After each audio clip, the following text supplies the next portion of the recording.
여러분 안녕하세요. 푸르미 쌤이 들려주는 한 권의 책 이야기 시간입니다. 오늘은 세계가 만일 100명의 마을이라면 이라는 책을 가지고 여러분들과 이야기해 보도록 하겠습니다. 이 책을 읽은 학생은 기억이 많이 날 거예요. 그런데 책 내용 중에서 우리가 정말로 한 번쯤 생각해 볼 만한 문제들을 선생님이랑 한번 확인 문제를 통해서 생각해 보고요. 이 책을 읽지 않은 학생들도 선생님의 수업 영상을 봐도 괜찮습니다. 그래서 이 세계가 만일 100명의 마을이라면이라는 이 유명한 책을 선생님이랑 이 시간에 같이 읽는다고 생각하고 이 시간 수업을 들어주었으면 좋겠습니다. 자, 책을 읽지 않아도 선생님과 한 권 읽기를 할 수 있어요. 자, 그러면 지금부터 시작하겠어요. 자, 이 책은 도넬라 메도스라는 분이 쓴 책입니다. 이분은 1941년에 태어나셔서 2001년에 돌아가셨는데요. 미국의 환경학자예요. 자, 그런데 이 책은 원래 책으로 나온 게 아니고 네트로라고 인터넷 이야기, 인터넷에서 떠도는 이야기를 도넬라 메도스가 책으로 출판한 거예요. 그래서 여러분들이 서점에 가면 일본 작가의 똑같은 책이 아마 있을 거예요. 그것은 똑같은 이야기인데 왜 작가가 한 사람은 미국의 환경학자고 한 사람은 일본 작가냐. 그것은 인터넷에서 떠도는 이야기를 두 사람이 책으로 출판했기 때문에 그렇게 다른 책이 존재하는 거예요. 근데 내용은 같습니다. 자, 그러면 먼저 작가에 대한 소개를 해줄게요. 자, 미국의 환경학자였던 도넬라 메도스는 미국 하버드 대학에서 생물 물리학 박사학위를 받았습니다. 그리고 이 사람의 유명한 책이 있는데요. 성장의 한계라는 그런 환경 문제에 관한 아주 유명한 책을 남편과 함께 출판했지요. 자, 이 책의 원래 제목은 세계 마을 현황 보고라는 글로 세계가 1000명의 마을이라면 이라는 글로 시작이 돼요. 그리고 세계 마을 현황 보고는 처음부터 책으로 출판된 것은 아니었다고 합니다. 그래서 인터넷 이메일을 통해서 네티즌 사이에 알려진 이야기인데요. 이렇게 인터넷에서 떠도는 이야기, 인터넷 민화, 민담 이런 그 이야기겠죠. 인터넷 이야기를 네트로라고 합니다. 그래서 이 이야기가 전 세계적으로 이런 식으로 전파되었다고 해요. 자, 국경이 없는 매체 인터넷이라는 자유로운 통신수단을 여러분들도 사용하지요. 그래서 이야기가 자유로운 통신수단을 타고 전 세계를 날아다니다가 엮어져서 책으로 나오게 된 것이 이 책이라고 생각하면 돼요. 그리고 원래 글에서는 세계 사람의 수를 1000명으로 쓰고 있지만 책으로 엮어지면서 독자들이 좀 더 파악하기 쉽게 100명으로 고쳤다고 합니다. 자, 그러면 오늘 이 책에 대해서 우리가 생각해 볼 만한 문제, 첫 번째 문제 볼까요? 자, 이 책은 지금 세계 인구는 몇 명일까요? 이렇게 시작되는데요. 지금 한 77억 명 정도 된다고 하는데요. 자, 이것을 100명으로 축소시킨다면 77억의 인구를 100명으로 축소시킨다면 61명이 아시아인이고요. 13명이 아프리카인이라고 합니다. 그리고 12명이 유럽인, 1명이 남태평양인이라고 해요. 그래서 세계 인구를 100명으로 축소시켰을 때 아시아 사람하고 아프리카 사람이 제일 많은 걸 우리가 알 수 있었어요. 자, 그래프를 보면 이렇게 우리가 아시아인이죠? 이렇게 61%. 그 다음에 13%가 아프리카인. 자, 이렇게 이루어져 있다고 합니다. 그러면 생각 문제 첫 번째. 세계 인구가 꾸준히 증가하면 어떤 문제가 발생할까요? 지금 77억이 됐는데요. 적은 숫자가 아니잖아요. 그런데 더 증가한다면 제일 큰 문제는 무엇일까? 그렇죠. 자, 기원전에는 어, 약 3억 정도의 세계 인구가 있었다고 합니다. 그런데 19세기 초에 5억 명으로 늘었고 20세기 전반에는 20억을 넘어섰대요. 그리고 2001년도 도넬라 메도슨이 이제 세상을 뜰 그 당시에는 한 61억 정도였다고 합니다. 그런데 지금은 77억 정도로 추측할 수 있다고 하죠. 이러한 수치는 인구가 엄청난 속도로 늘어나고 있음을 보여주는데요. 기하급수적이란 말로 우리가 표현해요. 기하급수적이라는 것은 그 수에 곱절로 늘어나는 특성이에요. 이렇게 인구가 폭발적으로 증가하게 되면 무엇이 가장 부족하게 될까요? 그렇죠. 식량이 부족해요.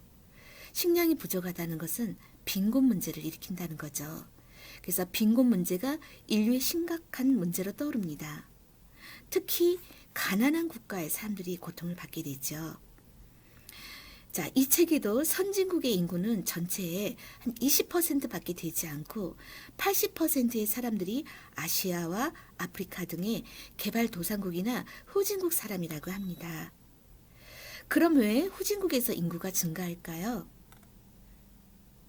왜 후진국은 인구가 증가하는 것일까요? 자, 가난한 나라에서는 어린 아이들을 노동력으로 생각한다고 합니다. 그래서 가난하더라도 아이를 많이 낳는다고 해요. 그래서 가난한 나라에 인구의 폭발이 일어나고 또 빈곤이 더욱 심각해지는 거죠. 한마디로 가난한 나라의 악순환이라고 볼 수 있습니다.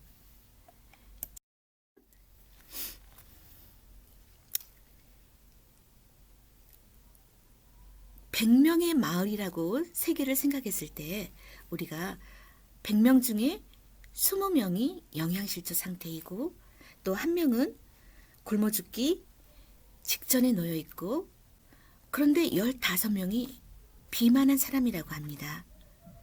그리고 100명 중에 6명이 전 세계의 돈, 부의 59% 이것을 차지하고 있다고 하고요. 그 6명은 모두 미국 사람이라고 합니다. 자, 그러면 100명 중에서 21명이 굶주리고 있는데요. 그 진짜 이유는 무엇일까요? 정말 식량이 부족한 것일까요? 식량 부족의 원인은 기하급수적으로 늘어나는 인구 말고도 식량을 증산하는 한계에 도달했고 또 지구온난화에 따른 기상이변과 물 부족 등이 있다고 합니다.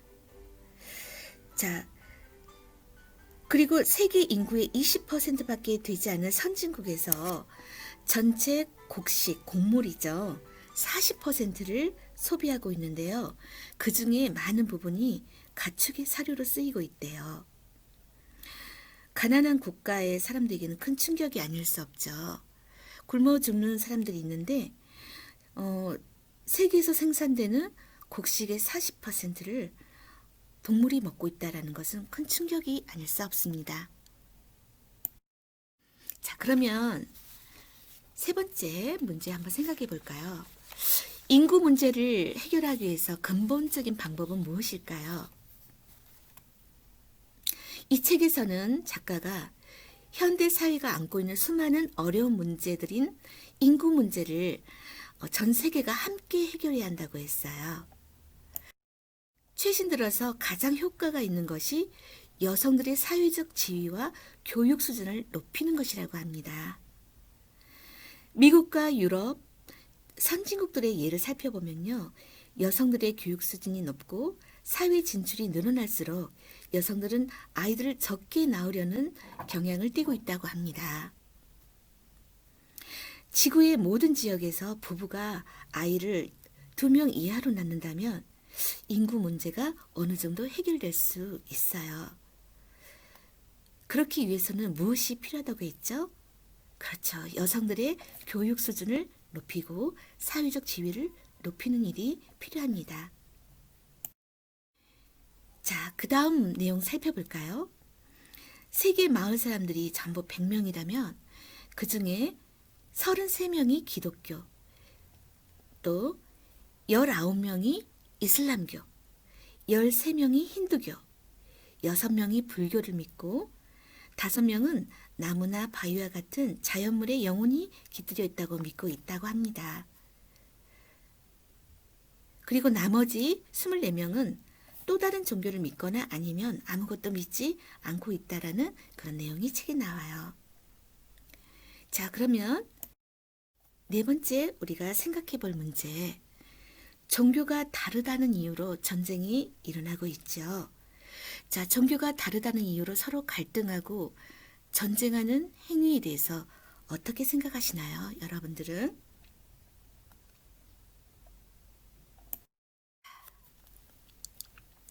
이 책의 내용에 따르면 기독교인이 30명이고 그 외의 사람들이 70명이라는 것인데요. 기독교가 차지하는 비율이 기독교가 아닌 사람에 비해서는 소수임을 보여줍니다.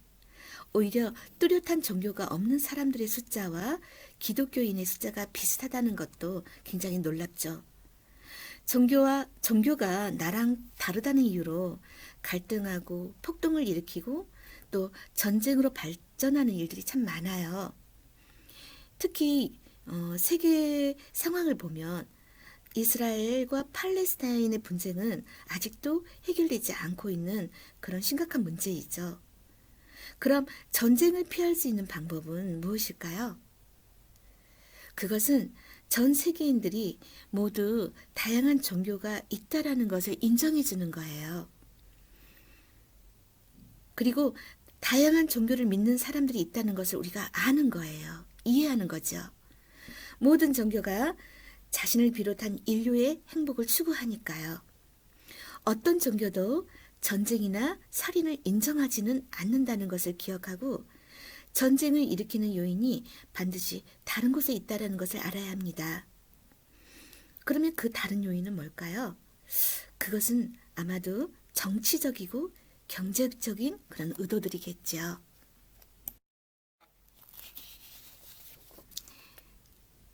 자, 그리고 이 책에는 100명의 마을 사람들 중에서 20명이, 전 세계인의 20명이란 20%를 말해요.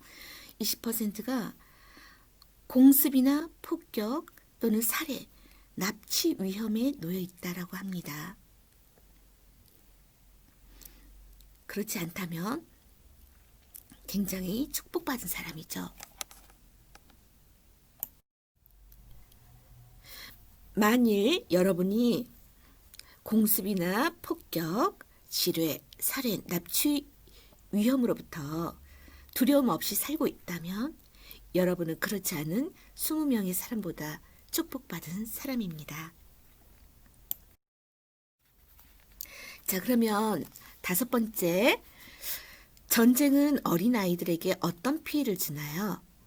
전쟁이 일어나면 여러분들도 어린아이에 포함되죠. 청소년들도. 어떤 피해를 줄까요? 유니세프 조사에 따르면 1990년대 무력 분쟁 때문에 희생된 어린아이가 200만 명이 넘는다고 해요. 그리고 100만 명은 가족들과 헤어져야 했으며 600만 명의 어린이가 심하게 다쳤다고 합니다. 1990년대 조사예요. 그리고 아직도 철거되지 않은 지뢰 때문에 많은 아이들이 희생되고 있다고 해요.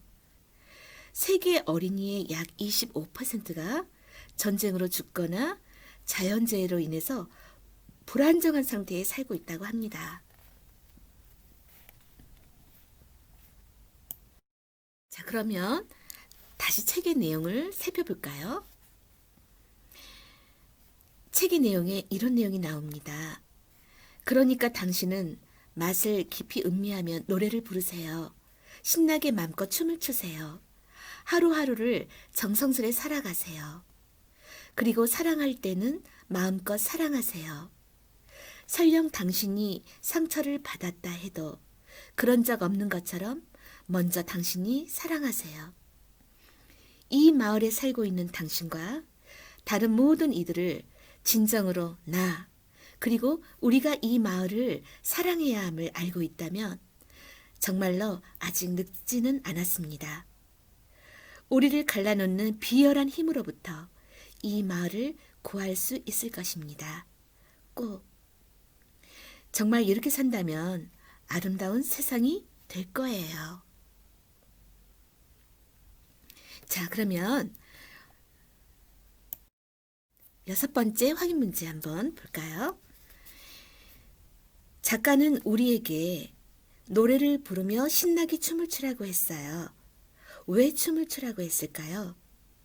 이 춤의 의미는 무엇일까요? 자, 마음껏 춤을 추라는 것은 자신이 가난한 나라가 아니라 부자 나라에서 태어난 것을 기뻐하라는 말은 아니에요. 절대로 아니에요. 부자 나라는 가난한 나라와 별도로 따로 존재하는 것이 아니죠. 부자 나라가 잘 사는 것도 가난한 나라와 맞물려서 있기 때문에 잘 사는 거예요. 그래서 언젠가는 가난한 나라에 닥친 위기가 부자 나라에도 올 거예요. 작가가 말하는 춤의 의미는 지구를 보호하고 자원을 고갈시키지 않으며 사람들을 돕는 노력과 활동을 의미합니다.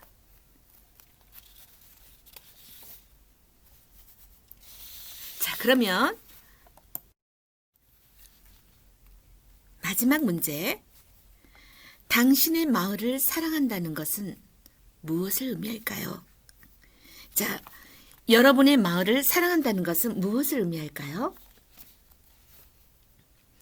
자, 우리 대한민국만 사랑하는 것을 의미할까요? 여러분이 살고 있는 지역사회만 사랑한다는 것을 의미할까요? 아니. 당신의 마을을 사랑한다는 것은 지구 전체를 사랑하는 거예요. 지구의 모든 장소를 사랑하고 보호한다는 의미를 가지고 있어요.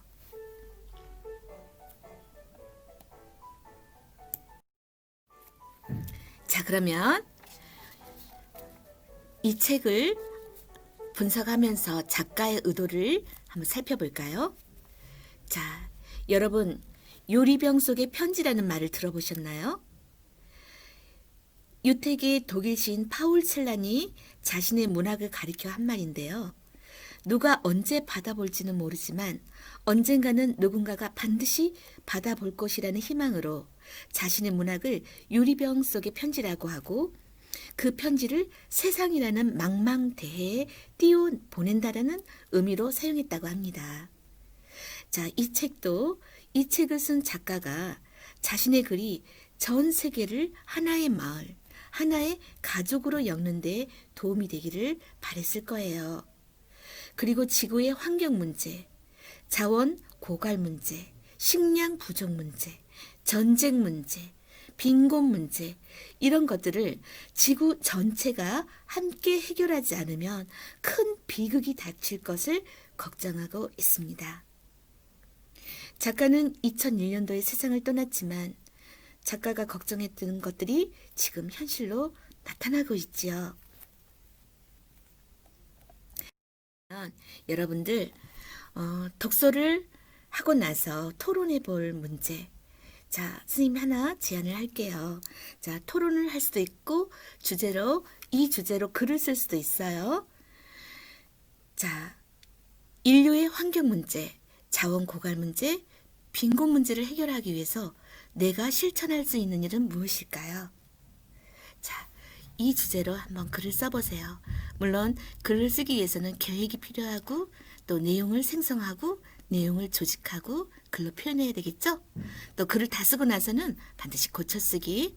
자, 여러분들 다양한 매체, 책이나 인터넷, 사전, 국어사전 동원해서 한번 이 주제로 글을 써보도록 합니다. 자, 그러면 오늘은 세계가 100명의 마을이라면 이라는 책을 선생님이랑 함께 읽어봤어요. 자, 이 책을 읽었던 학생들도 다시 한번 중요한 문제에 대해서 생각을 해볼 수 있었을 거예요. 그리고 이 책을 읽지 않은 학생도 아마 이 책을 다 읽은 것 같은 그런 느낌을 받았을 거예요. 자, 이 책은 모든 세계인들이 진정으로 돕고 살아야 한다는 메시지를 우리들에게, 많은 사람들에게 전달하고 있죠. 자, 그러면 오늘 수업은 마치겠어요. 다음 시간에는 또 다른 책을 선생님이랑 함께 읽어봐요. 자, 포르미 선생님과 함께 읽는 한 권의 책 이야기 다음 시간에도 기대해 주세요. 자, 여러분 다음 시간에 또 만나요. 안녕.